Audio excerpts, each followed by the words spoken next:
Assalamualaikum warahmatullahi wabarakatuh. Saya melanjutkan praktikum statistika 1 ya. Masih masuk di pokok bahasan jenis distribusi probabilitas kontinu. Nah, coba kita lanjutkan ke soal 3 ya. Suatu alat ukur dipakai untuk menolak semua suku cadang yang ukurannya tidak memenuhi ketentuan ini. Artinya apa? Hasil pengukuran suku cadang itu harus terletak antara 1,5 min D dan 1,5 plus D. Maka kita katakan suku cadang dalam kondisi baik. Kalau di luar ketentuan ini, ya, maka dikatakan suku cadang itu tidak baik. Ya. Itu diketahui bahwa hasil pengukuran suku cadang berdistribusi normal dengan rata-rata 1,5 dan simpangan baku 0,2. Berarti ini mu, ya, dan ini adalah sigmanya. Ya, jadi kita harus memisalkan dalam hal ini X-nya adalah hasil pengukuran suku cadang. Ya, jadi ini. Tentukan distribusinya, X berdistribusi normal mu, sigma, di mana mu-nya 1,5, sigmanya 0,2. Gitu.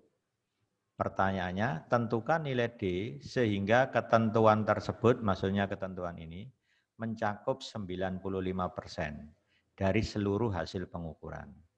Itu artinya peluang nilai X, yaitu hasil pengukuran suku cadang, berada di dalam 1,5 min D sampai 1,5 plus D, gitu, itu peluangnya 95%. Nah, itu maknanya seperti itu. Kalau saya tulis secara simbol begini. Nah, ini ya. Peluang X, yaitu hasil pengukuran suku cadang, terletak antara 1,5 min D dan 1,5 plus D sebesar 0,95.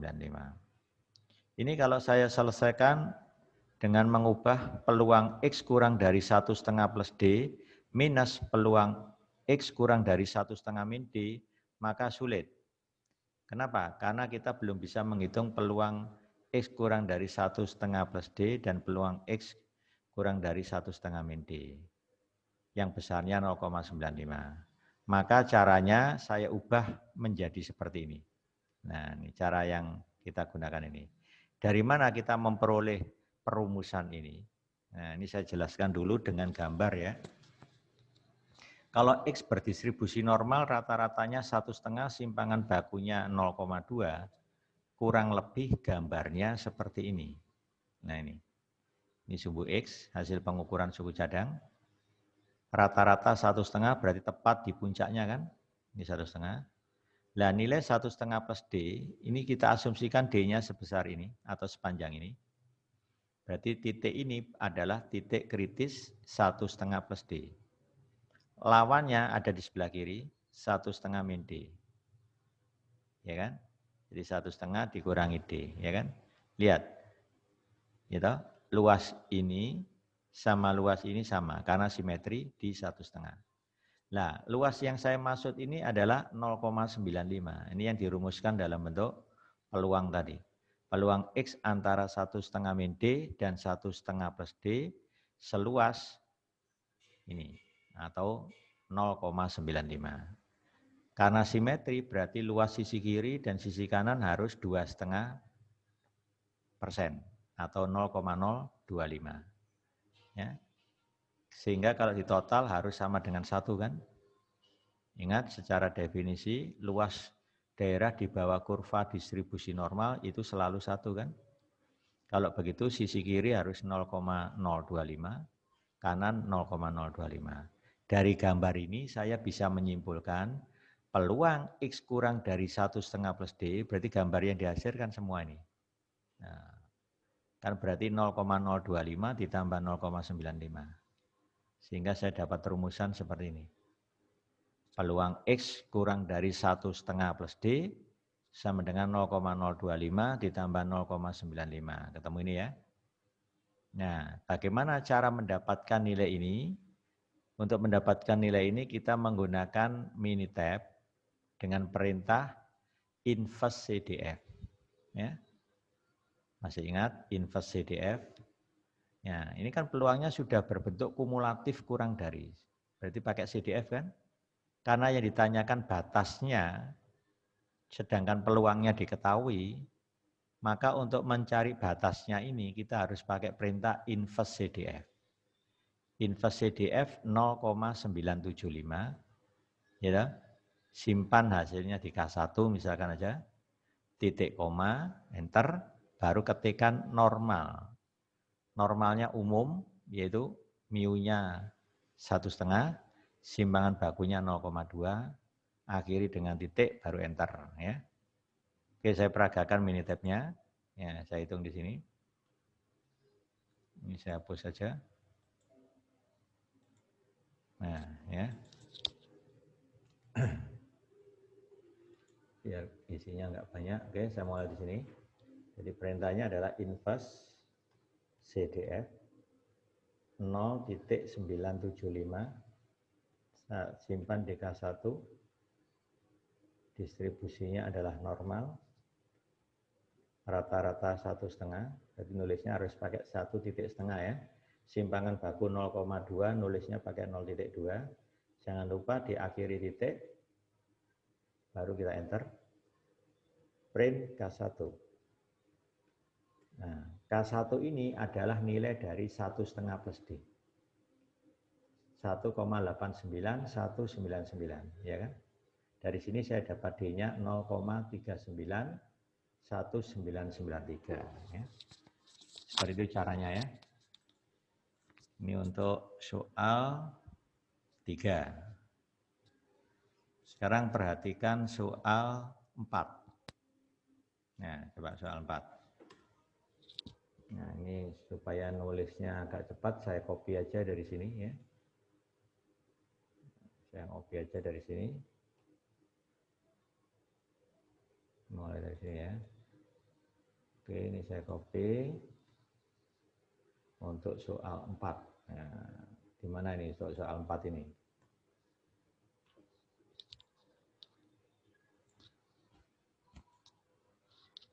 Ya, untuk soal 4. Suatu mesin pembuat alat tahanan listrik gitu, dengan rata atau rataan tahanan 40 ohm dan simpangan baku 2 ohm. Jadi mesin untuk membuat tahanan listrik ya, atau hambatan listrik, rata-rata 40 ohm, simpangan bakunya 2 ohm. Berarti ini mu, ini sigma. Diasumsikan tahanan listrik berdistribusi normal. Hitung persentase alat yang mempunyai tahanan melebihi 43 ohm. Berarti kita harus misalkan X-nya apa? Tahanan listrik. Ya. Tahanan listrik. Tahanan listrik. Ya. Nah, kalau orang fisika menyebutnya hambatan listrik, gitu ya. Hambatan listrik. Distribusinya normal, mu, sigma, dengan mu-nya berapa? 40. Nah, saya ganti 40. Simpangan bakunya 2. Nah, gitu ya. Oke, yang ditanyakan persentase berarti peluang. Alat yang mempunyai tahanan melebihi 43 ohm. Berarti X-nya lebih dari 43 ohm. Ya, 43 ohm. Nah, ini hanya bisa diselesaikan kalau dirubah dulu ke kumulatif kurang dari. Ya. Jadi jadi 1 minus peluang X kurang dari, kalau ini lebih besar 43, X lebih besar 43, komplemennya jadi X kurang dari sama dengan. Ya. Nah, X kurang dari sama dengan 43. Ya, begitu. Nah, ini untuk kasus kontinu pakai sama dengan tidak, enggak saya masalahkan. Tapi kalau diskrit harus seperti ini. Ya.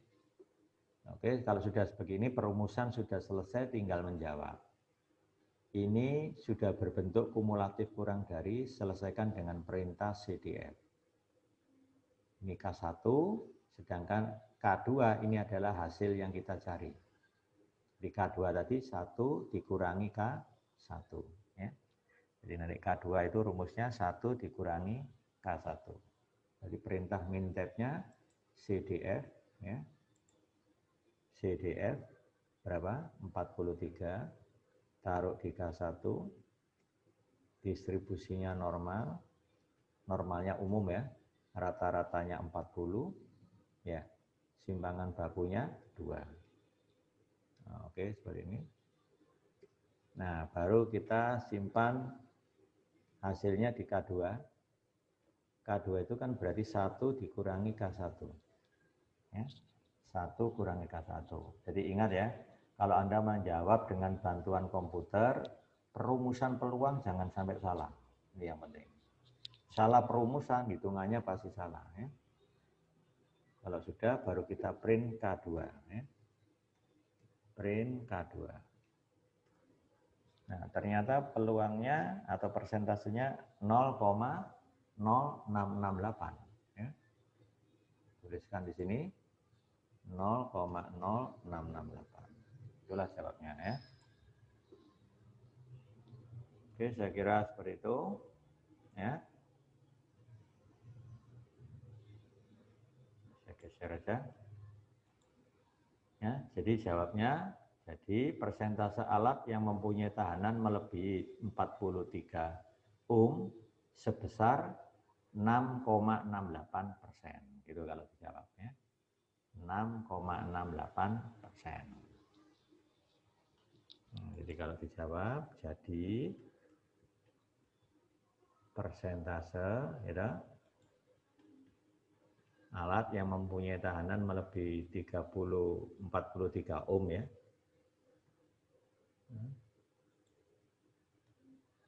43 ohm sebesar 6,68%. Ya, itu jawab lengkapnya. Sekarang perhatikan soal 5. Nah, ini ceritanya seperti ini.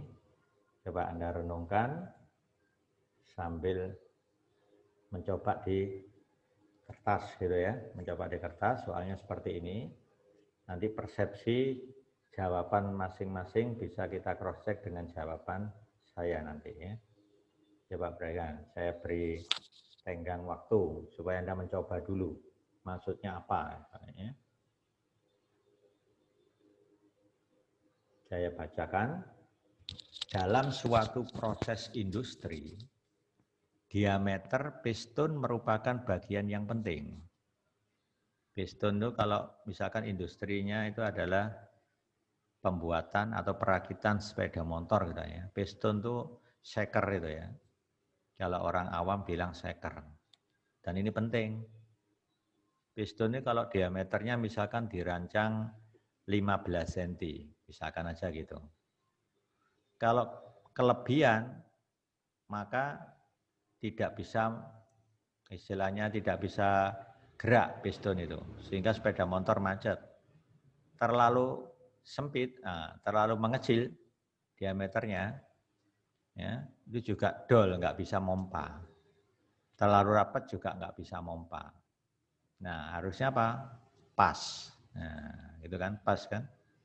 Nah, kalau misalkan lebih dikit ya, kurang, jangan terlalu banyak kurangnya. Nah, makanya dirancang seperti itu, piston itu. Ya. Nah, pembeli menetapkan ketentuan mengenai diameternya, yaitu sebesar 3 plus minus 0,01 cm. Kecil kan? Artinya apa? Kalau kita catat batas bawahnya nanti 3 dikurangi 0,01 cm. Ketemu 2, berapa? 99. Ya, 2,99 cm, sedangkan batas atasnya 3,01 cm. Nah, itu ringnya yang diperbolehkan. Di luar interval itu nggak boleh. Bisa jadi macet, nggak bisa gerak pistonnya. Atau dol. Dol itu artinya apa? Pistonnya mompa tapi nggak bisa gerak sepeda motornya. Nggak bisa jalan ya. Jadi pompa itu harus ada ring ya. Ringnya seperti itu. Ya. Maksudnya adalah bahwa tidak ada piston yang ukuran diameternya di luar ketentuan ini. Sudah jelas ya maksudnya. Yang di luar ketentuan ini akan diterima. Berarti kalau di luar ketentuan ini artinya apa? Ditolak. Piston itu ditolak. Pelanggan nggak mau. Ya, gitu ya. Diketahui bahwa dalam proses pembuatan diameter piston tersebut berdistribusi normal dengan rata-rata 3 cm, simpangan baku kecil sih Bang ya, 0,005 cm. Hitung persentase rata-rata piston yang akan terbuang. Kalau piston yang akan terbuang itu kan berarti apa? Di luar ketentuan ini tadi. Nah, berarti kalau kita jawab, ini harus tahu persis maknanya dulu ya. Maknanya harus tahu sehingga permasalahannya bisa dijawab.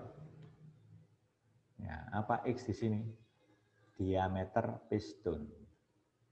Ya, diameter piston. Nah, begini ya. Distribusinya apa? Normal.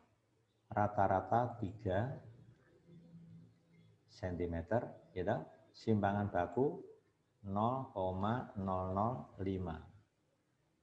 Nah, gitu. 3 cm, simpangan baku 0,005 cm. Nah, kalau tadi hitung persentase berarti peluang kan, rata-rata pistonnya akan terbuang. Kapan piston terbuang? Kalau peluangnya di luar ketentuan ini. Nah, berarti apa? X kurang dari gimana? Berarti kita bisa mencari peluang diterima dulu dari momen ini kan. Baru nanti yang kita cari adalah peluang satu dikurangi peluang diterima. Itu berarti kan peluang ditolak atau dibuang. Jadi pistonnya terbuang. Jadi cari peluang diterima dulu. Kapan diterima? Kalau X-nya berada di kisaran 3 dikurangi 0,01. Saya tulis saya lengkap di sini ya. 3 dikurangi 0, pakai koma biasa saja, 0,1. Nah, ini kan kurang dari X. Kurang dari apa? 3 ditambah 0,01. Nah, seperti inilah. Ya. Ini adalah peluang piston diterima atau tidak dibuang.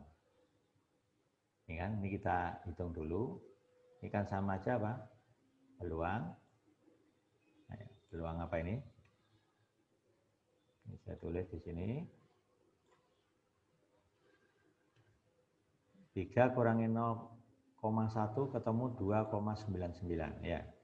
2,99. Ya, tolong dicek ya. 3 kurangi 0,01 ya.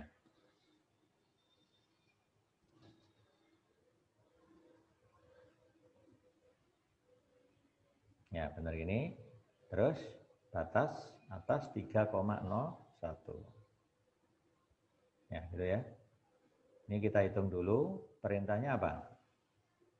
Kita rubah ini menjadi peluang X kurang dari 3,01 ini dulu ya. Tuh, dikurangi peluang X kurang dari berapa? 2,99. Nah, ini kita hitung dulu dengan menggunakan Minitab, hasilnya berapa? Nah, saya susun gini biar rapi tampilannya. Oke, sama dengan pakai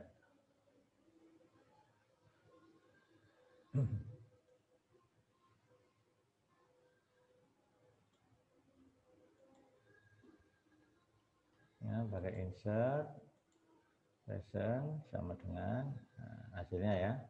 Ini berarti pakai perintah apa? Ini kita menggunakan perintah CDF 3.01 ya. CDF 3.01 simpan di K1. Dengan distribusinya adalah normal. Rata-rata berapa tadi? 3, simpangan baku 0,005. Nah, habis itu kita ngitung lagi CDF 2,99. CDF 2,99 simpan di K2, gitu. Sama distribusinya normal, rata-ratanya berapa? 3, simpangan bakunya 0,005. Oke, kalau sudah baru kita dapatkan peluang piston diterima. Ya. Jadi let K3. Jadi K3 itu menyimpan hasil peluang piston diterima. Ini ya. Apa itu? K1 min K2. Kita print K3. Nah, 0,9545. Baru kita dapatkan peluang piston dibuang. Simpan di K4. Apa K4? 1 min K3. Nah, kita print K4. Nah, jadi persentase rata-rata piston itu akan terbuang adalah 0,0455 atau 4,55%, gitu ya. 4,55%. Jadi kalau saya tulis di sini, tadi sudah ketemu nilainya 0,9545. Oke, gitu ya. Ini jawabnya. Ini adalah peluang piston diterima. Baru kasih keterangan, jadi persentase rata-rata piston akan terbuang, gitu ya. Rata-rata piston akan terbuang sebesar berapa? Nah, 1 dikurang itu. 1 minus 0,9545. Ya, nilainya tidak lain adalah 0,0455 ya. 0,0455 atau sama dengan 4,55%. Nah, itu jawabnya ya.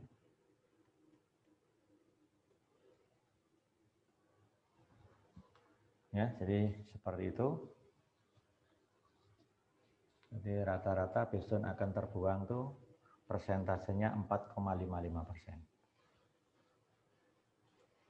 Oke, sekarang perhatikan soal 6. Nah, ini diterapkan di bidang pendidikan.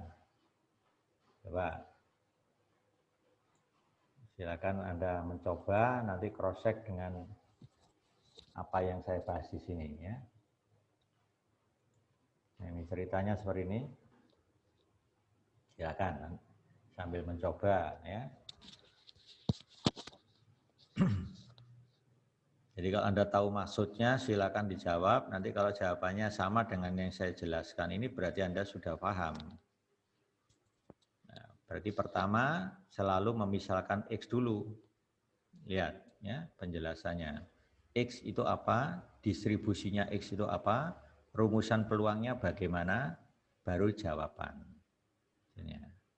Itu yang penting ya, poin-poin khusus itu ya.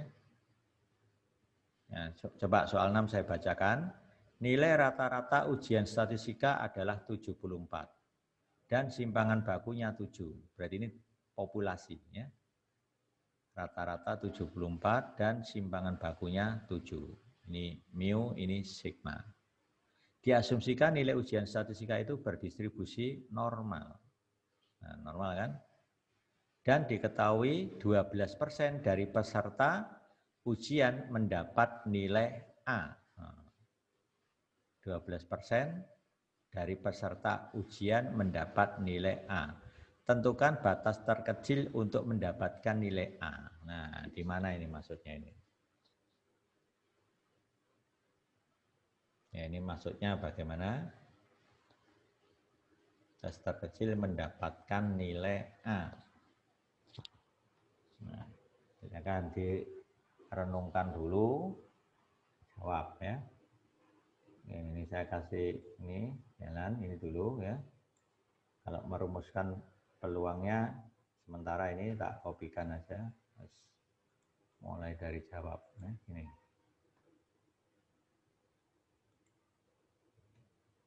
Nah, supaya enak bacanya ini tak geser ke bawah saja ya. Kita sini. Apa X-nya? Nilai ujian statistika ya. Nilai ujian statistika. Oke. Jadi bedanya praktikum dengan teori di kelas. Kalau teori di kelas ini semuanya dikerjakan pakai kalkulator, kemudian melihat tabel, gitu aja bedanya. Kalau praktikum tetap perumusannya harus mengacu teori. Kalau perumusan sudah benar, baru alat hitungnya pakai komputer. Itu aja bedanya antara teori dengan praktikum ya. Jadi yang terpenting apa? Pahami konsep dulu. Kita kan harus pahami konsep ya. Baru bisa menjawab dengan alat bantu komputer itu aja. Nggak perlu lihat tabel kalau di sini ya. Itu bedanya. Coba perhatikan sekarang. X nilai ujian statistika. Distribusinya normal, rata-rata 74, ya kan? Simpangan bakunya 7. Nah, seperti ini 7. Silakan. Tak ikut berpikir ya Anda ya. Ya, ini biar saya nggak memandu terus ya. Ya, silakan berikutnya. Distribusi normal ini. Ini kalau berarti kalau sesuai gambar berarti ada gambar distribusi normal gini kan. Puncaknya jatuh di nilai 74. Simpangan baku berarti jarak antara sumbu simetri tadi yaitu X sama dengan 74 dengan titik beloknya. Nilai beloknya tadi ya.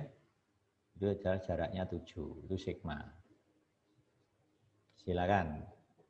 Bagaimana perumusannya sekarang? Untuk mendapatkan nilai A, posisi gambarnya itu sebelah kanan X sama dengan 74 atau sebelah kiri X sama dengan 74. Nah, ini main logika ini, nggak boleh sembarangan gambarnya. Nah, andaikan gambar ini tadi, nah, anggap aja gambarnya ini, ya, gitu ya. Ini nilainya adalah 74. Kalau mendapat nilai A itu posisinya itu sebelah kanan apa sebelah kiri dari 74. Nah, gampangannya begitulah. Ingat, A itu kan nilainya tinggi. B, habis A apa? AB, ya kan? Habis AB apa? B. Habis itu BC. C baru DE, ya kan? Berarti ini yang paling jelek. Berarti A itu harus posisi kanan, gitu. Andaikan ini yang mendapat nilai A, 12% atau 0,12. Ya kan? Jadi luas yang ini 0,12. Nah, berarti batas bawahnya untuk nilai A kan berarti di sini. Nah, kalau ini 0,12 berarti luas yang ini berapa? Kan 1 dikurangi 0,12. Paham ya sudah? Nah, ini alat bantu gambarnya, tapi angkanya bukan ini ya. Kalau saya gambar lagi perlu waktu ya. Paling enggak logikanya seperti itu. Coba Anda otak-atik, kira-kira perumusannya bagaimana? Ini sudah tunjukkan bantuan gambarnya. Ini ada angka 74. Tadi simpangan bakunya 7, ya kan? Posisi 12% itu ada di sebelah kanan, paling kanan. Ini kan nilai A. Ringnya adalah minimal di sini sampai ke kanan, gitu. Itu dapat A. Nah, nanti yang AB kurang lebih di sini. B di sini, begitu. Jadi ini terdistribusi di sumbu X ini, gitu ya. Oke, kalau ini 12%, berarti yang ini berapa persen? Berapa persen? 88% kan? Nah, 12% tambah 88% kan 100%, berarti 1 kan? Jadi oke ya, jadi luas yang ini 88% atau 0,88. Karena di sininya 12%. Paham ya? Nah ini nilai yang akan kita cari. Sebut aja nilai ini C. Ya. Jadi sama aja probabilitas X kurang dari C ya, sebesar 0,88. Itu penyelesaiannya. Ya, itu jawaban untuk nomor soal 6. Ya. Probabilitas apa tadi? X kurang dari C. Nah, C itu nilai yang kita cari. Batas minimal mendapat nilai A. Berapa tadi? 0,88. Dari mana itu? Dari 100% atau 1 dikurangi 12%. Ya. 0,12. Jawabnya 0,88. Ya, gitu ya. Paham ya? Ini kan 12%. Nah, kalau ini kan sudah saya berikan tadi di atas. Ada nih yang model gini. Jadi untuk mencari C-nya, di mana peluangnya diketahui, perintahnya pakai apa ini? Inverse CDF. Ya, perhatikan ya. Inverse CDF. Ini kita cari sini. Inverse CDF. Berapa? 0,88. Ya. Oke, saya nggak perlu simpan di konstanta, langsung aja gini. Distribusinya apa? Normal, ya kan? Jangan lupa rata-rata 74. Nih. Simpangan baku 7. Ya. Oke, saya akhiri titik, kita enter. Nah, ternyata kita dapatkan nilai C-nya, nah ini kan persis kan C-nya, berapa? 82,2249. Ya. Itu ya. Jadi nilai C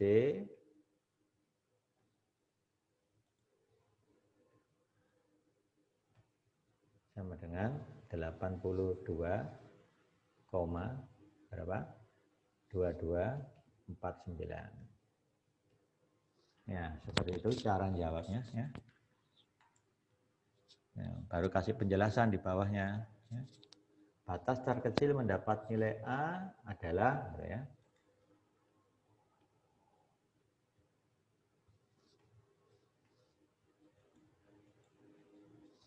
Ya, begitu penjelasannya. Jadi batas terkecil mendapatkan nilai A sebesar ya, atau adalah gitulah. Berapa? 82,2249. Nah, itu. Kalau kita mendapat nilai A batas terkecilnya berapa? 75 ya kan? Nah, ini lebih berat ini syaratnya. Sudah dapat A ya. Itu maksudnya. Nah, ini bisa diterapkan juga di apa? Ini apa namanya umur ya, umur bola lampu, umur aki, umur IC, pesawat televisi dan seterusnya di sana ya. Kaitannya seperti itu. Ya, bola lampu itu bisa dibagi menjadi beberapa grup. Kualitas 1, kualitas 2, kualitas 3, kualitas 4 misalkan. 4 grup. Ya, batas terkecil kualitas 1, ya, berarti yang umurnya paling panjang. Ya kan? Bisa dicari seperti itu. Ya. Oke, dan seterusnya. Ini yang soal 6. Nah, coba sekarang soal 7. Soal 7 ini. Ini ada 4 pertanyaan. Ya, coba. Suatu mesin minuman diatur sedemikian sehingga mengeluarkan rata-rata 200 ml per cangkir. Nah, jadi mesin minuman diatur bisa mengeluarkan 200 ml per cangkir. Yang jelas dalam praktek mesin itu gak sempurna. Bisa kurang dikit, bisa kelebihan, ya kan? Secara rata-rata 200 ml per cangkir. Berarti ini mu, ya. Diasumsikan isi minuman ini berdistribusi normal dengan simpangan baku 15 ml. Berarti ini mu, ini sigma. Hitung probabilitas cangkir yang berisi lebih dari 224 ml. Saya yakin ini sudah sering ketemu ini ya. Coba saya tidak membahas di sini, saya hanya ngasih arahan. apa X-nya? No, selalu itu yang saya tanyakan, apa X-nya? Ya, jadi X-nya di situ adalah apa? Isi minuman yang dikeluarkan oleh mesin minuman. Ya, jadi isi minuman yang dikeluarkan oleh mesin minuman. Itu adalah X-nya. Distribusinya X berdistribusi normal mu, sigma. Titik koma, mu sama dengan 200, sigma sama dengan 15. Loh, kan sama prosedurnya, mirip-mirip sekali ya. Baru perumusan peluang. Peluang X lebih dari 224. Nah, berarti harus diubah dulu menjadi apa? 1 min peluang X kurang dari atau sama dengan 224. Cara ngitungnya kan sudah tahu ya. Cara ngitungnya kan persis seperti tadi. Cari dulu CDF-nya ya. CDF dari 224. Taruh aja K1, distribusinya normal, rata-ratanya 200, simpangan baku 15. Titik, enter ya. K1 sudah tersimpan, baru K2 itu adalah peluang yang kita cari. Let K2 sama dengan 1 min K1. Ya isinya mulai tadi ya seperti itu aja sudah. Nah, kalau berisi antara 191 dan 209 berarti apa? Peluang 191 lebih kecil X lebih kecil 209. Kurung tutup gitu ya. Berarti ini diubah menjadi sama dengan peluang X kurang dari 209 minus peluang X kurang dari 191. Cari CDF masing-masing, nanti baru di peluang yang diminta dimisalkan di K3. Jadi nanti let K3 sama dengan K1 min K2 gitu ya. Ini juga sudah kita bahas di awal ya. Temu itu. Silakan itu dicoba sebagai latihan. Ya. Banyaknya cangkir yang kepenuhan jika digunakan 1000 cangkir. Nah, dalam sampel ini ada 1000 cangkir. Banyaknya cangkir yang kepenuhan jika digunakan 1000 cangkir berukuran 230 ml. Ya, ada berapa?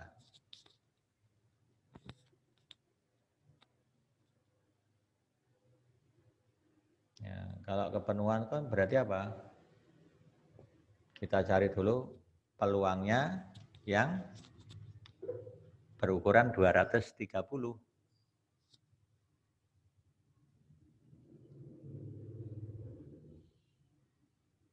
Ya, kan berarti di luar rata-rata kan. Nah, rata-rata 200 ini 230 kan kepenuhan itu. Berarti kita bisa sebutkan apa namanya dengan peluang 230 tadi. Kita cari ya. Nah, setelah itu dikalikan 1000. Seperti frekuensi harapan loh. Ya, banyaknya cangkir yang kepenuhan itu seperti mencari frekuensi harapan. N kali peluang.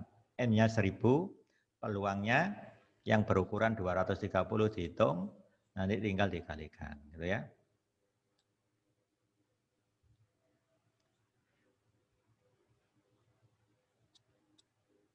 Ya, seperti itu. Di bawah nilai berapakah terdapat 25% dari jumlah cangkir dengan isi terkecil. Nah, ini jumlah cangkir dengan isi terkecil. Maksudnya apa ini?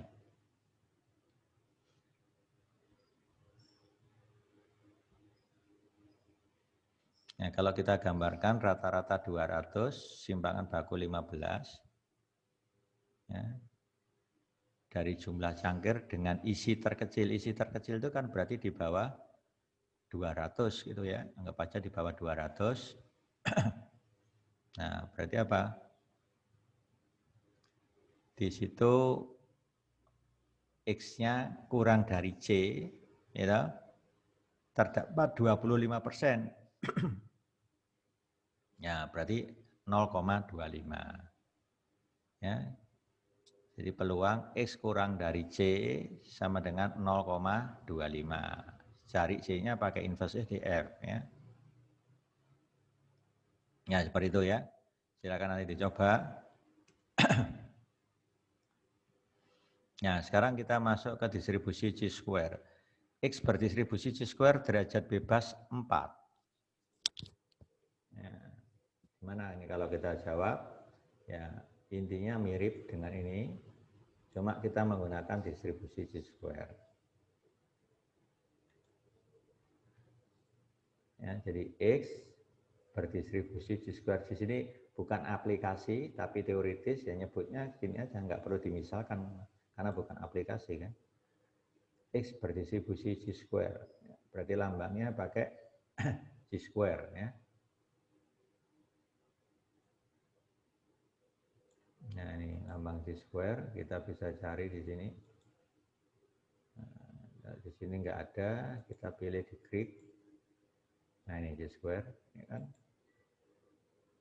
Nah, X berdistribusi chi-square, lambangnya seperti ini. Ya, derajat bebasnya berapa? 4. Nah, taruh di sini. Nah, ini artinya X berdistribusi chi-square dengan derajat bebas 4. Nah, ini secara simbol gini. Ya.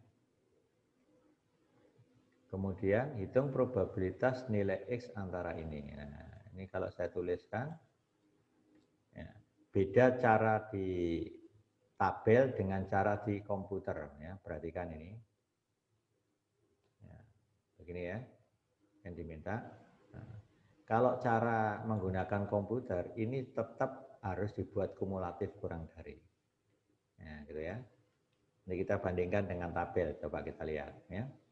Ini berarti peluang apa? X kurang dari, selalu kumulatif kurang dari. Karena software statistik itu selalu menggunakan CDF, itu kumulatifnya kurang dari 3,186 gitu ya. Dikurangi peluang apa?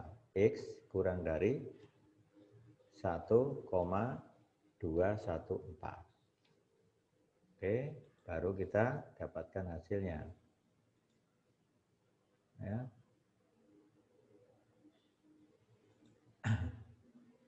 Sama dengan lagi ya. Nah, berapa hasilnya ini?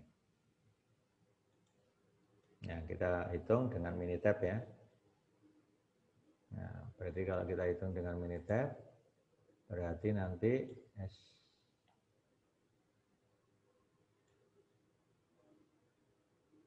ya, kalau pakai Minitab apa perintahnya? Ini taruh di K1, pakai CDF ya. CDF berapa? 3,186. Taruh di K1. Nah, tinggal ganti nama distribusinya. Kalau chi-square perintahnya pakai chi-squi, ini aja sudah mau ya, nggak harus lengkap. Derajat bebas jangan lupa ditulis 4. Nah, ini kalau chi-square seperti ini. Nah, sudah dapat kan? Berikutnya menghitung CDF 1,214 ya. CDF 1,214. Taruh di K2. Sama distribusinya chi-square. Ya. Derajat bebas 4 juga, ya kan? Ya, baru hasilnya ini kita simpan di K3. Ya. Let K3 sama dengan K1 min K2. Oke, baru kita print K3. Nah, berarti peluangnya 0,3486 gitu aja ya. Nah, 0,3486. Saya bulatkan 4 desimal ya. Oke, seperti itu caranya. Bagaimana kalau menggunakan tabel? Kalau pakai tabel, yang pakai komputer ya tadi ya. Kalau pakai tabel begini, dibalik ya. Kontrol P. Oke, kalau pakai tabel, yang dipilih jadi ini. Peluang X lebih dari 1,214, no, gitu ya. lebih dari 1,214 begitu. Nah, terus yang di sini peluang X lebih dari, kumulatifnya lebih dari, kalau pakai tabel, 3,186. Cuma hasilnya pasti ada perbedaan dengan komputer. Kenapa? Karena ini kan tabel itu kan dibulatkan, bukan utuh aslinya. Ya. Sekarang lihat, dirubah menjadi kumulatif lebih dari. Kenapa? Sekarang saya buka tabel C-square. Ya. Tabelnya C-square.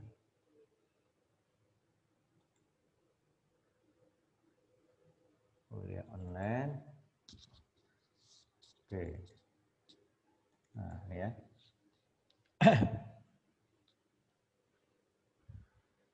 Nah, saya perlihatkan distribusi C-square dulu.